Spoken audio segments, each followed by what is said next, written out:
Every single day that we wake up, we have been gifted the opportunity of choice. You can choose to be happy or you can choose to be sad. I don't care what your situation is. You should never allow your situation to define who you are as a person. The outside is the physical manifestation of what goes on inside the brain. Things do not just happen. No one just rear-ends your car. You don't just become broke. Broke is a mindset. Things don't just happen. Your pocketbook is not just below balance or on zero. You're not just overweight, just by chance you're just overweight. Things don't just happen. Your words can trip you. What you say can cause you to stumble. It can keep you from your potential. You're not snared by what you think. Negative thoughts come to us all. When you speak them out, you give them life. That's when they become a reality. When you say, I'll never get back in shape, it becomes more difficult. You just made it harder. When you say, I never get any good breaks, that stops the favor that was ordained for you.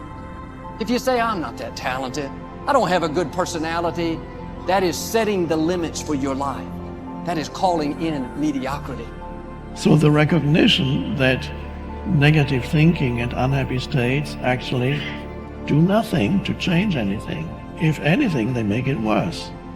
So if there's enough awareness and you can suddenly look at that, and then you can ask yourself from the deeper perspective of awareness, do I want to continue to think these thoughts? Is that helpful or good? Do I really want that? Ask yourself, what is my limiting step?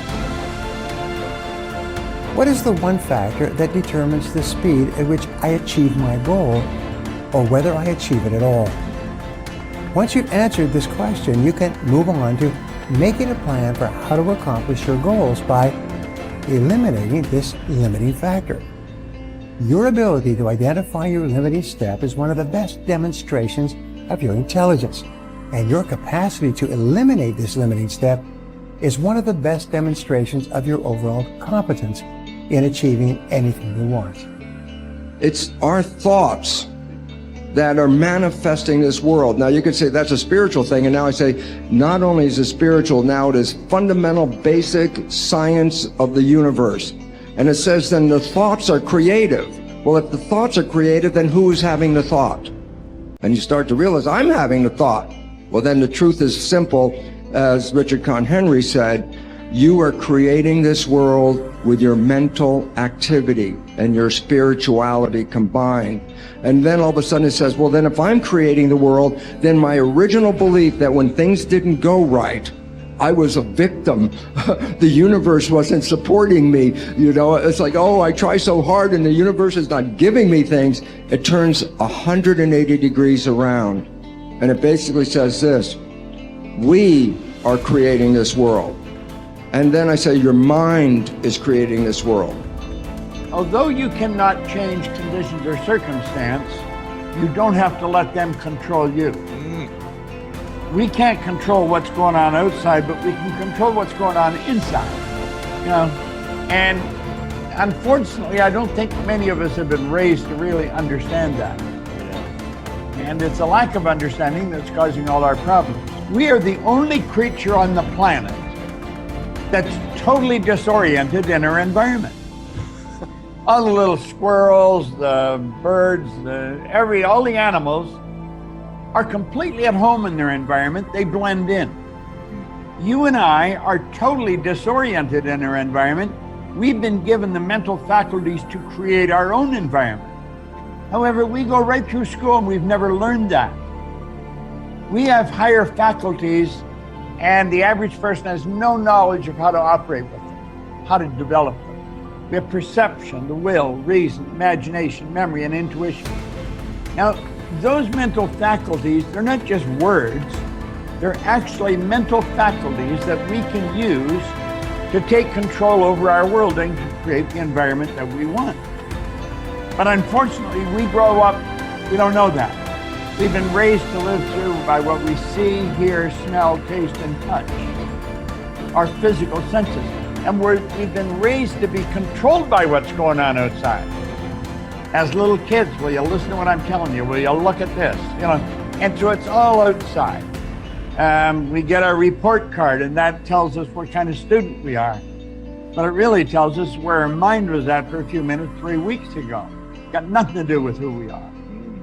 So I think we're raised in ignorance, actually. There's a very small percentage of the population that have a reasonably clear understanding of who they are and what they're capable of doing. But the ones that do are in the minority. People think that the purpose of memory is to remember the past. And that's not the purpose of memory. The purpose of memory is to extract out from the past lessons to structure the future. And that's the purpose of personal memory. And so you're done with a memory when you've extracted out the information that you can use to guide yourself properly in the future. So if you have a traumatic memory, for example, that's really obsessing you, if you analyze that memory to the point where you figured out how you put yourself at risk and you can determine how you might avoid that in the future, then the emotion associated with that goes away. So memory has a very pragmatic function. And cultural memory is the same thing, is that we need to extract out stories from our past that structure our future. And we need that because, well, first of all, if you don't have a purpose, let's say, it isn't that your life becomes neutral in a meaningless sense. It's that your life becomes characterized by unbearable suffering, because the baseline condition of life is something like unbearable suffering. And what you have to set against that is a noble and worthwhile purpose.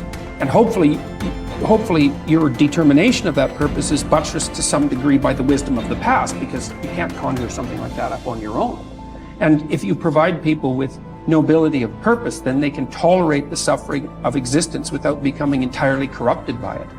And cultures that don't do that, it isn't even so much that they die, it's that cultures that don't do that are dead. They're done. They don't have a story anymore. They don't have a call to adventure. And then everyone suffers stupidly as a consequence. It's a very bad thing. So Churchill made the same observation that many of the great psychologists and philosophers made in the early part of the 20th century. It's like, bring the story forward and propagate it and make it the most noble possible story. And then you motivate people to transcend themselves, which they need to do. So yes, he's exactly right in his diagnosis. In order for us to become abundant, we have to overcome the old personality. And that's 95% of who we are, right? Yes. So then, the side effect of the beginning of this process is a lot of discomfort.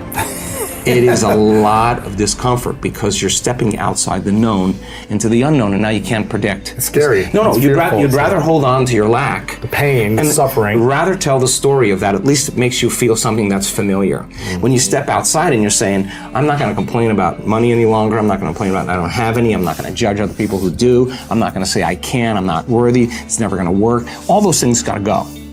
I'm not going to feel lack. I'm not going to feel unworthy. I'm not going to feel separation. I'm not going to feel resentment. These are the things that are keeping my reality the same. Now it's no longer about abundance, about who you become. Mm-hmm. The most successful people are long-term thinkers.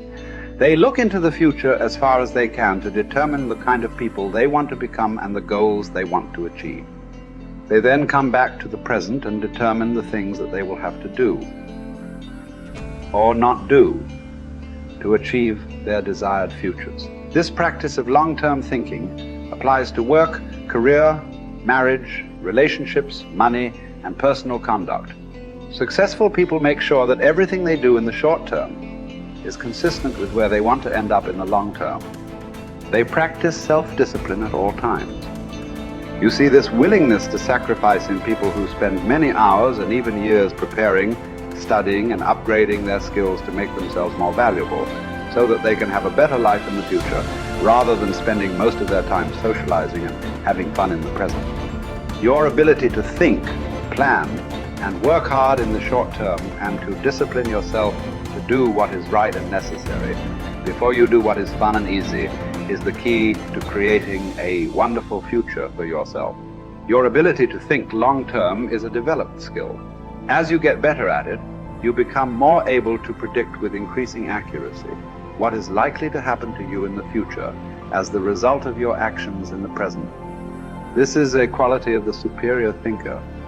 The common denominator of success was that successful people make a habit of doing the things that unsuccessful people don't like to do. And what were these things? It turned out that the things that successful people don't like to do are the same things that failures don't like to do either.